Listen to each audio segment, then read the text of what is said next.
আসসালামু আলাইকুম। দেখেন আমাদের রাবারগুলো, নতুন যে রাবারগুলো এনেছি, সবাই যারা যারা জানে না হয়তো ভাবে নন ব্র্যান্ডের। আসলে নন ব্র্যান্ড না, দেখেন দেখেন, এটা আসলে নন ব্র্যান্ড না।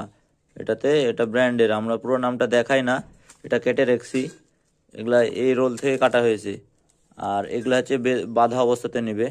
এগুলা বিভিন্ন মেজারমেন্টের আছে, 65, 75, 70, সবই আছে আমাদের কাছে। তো পি সাইজের থেকে অনেক ভালো হবে, যে আমরা পি সাইজের রাবারও আনেছি, পি সাইজের রাবারও আছে। তো পি সাইজের থেকে আপনারা জাস্ট পি সাইজ 2-1 পিস নিয়ে আর এটার সাথে পি সাইজ এটা 2 পিস নিয়ে কম্পেয়ার করে দেখতে পারেন এই রাবারগুলো কতটা ভালো। পি সাইজ মানে একেবারে ভাই, শুধু দামে দামে বেশি কিন্তু কামে এটার মতো হবে না। তো আপনারা নিতে পারেন আমাদের কাছ থেকে হিউজ পরিমাণ রাবারের কালেকশন। এছাড়া সিলিং শট আছে, হর্স আছে, অন্যান্য সিলিং শটও আছে ইনশাল্লাহ। সব সিলিং শট আমাদের কাছে পাবেন। সামনে আরো বড় শিপমেন্ট আসছে, সেখানে আরো বিভিন্ন ভ্যারাইটির সিলিং শট আসবে। তো এই রাবারগুলো যারা ভাবে যে রাবারের মানে তাড়াতাড়ি পাউচের গোড়া থেকে রাবার ছিঁড়ে, তাদের জন্য সাজেস্ট করবো এই রাবারগুলো ভাই পাউচের গোড়া থেকেও ছিঁড়তে পারবেন না, মাথা থেকেও ছিঁড়তে পারবেন না। রাবারগুলো খুবই কোয়ালিটিফুল। তো হোয়াটসঅ্যাপে দ্রুত যোগাযোগ করেন স্টক শেষ হওয়ার আগেই।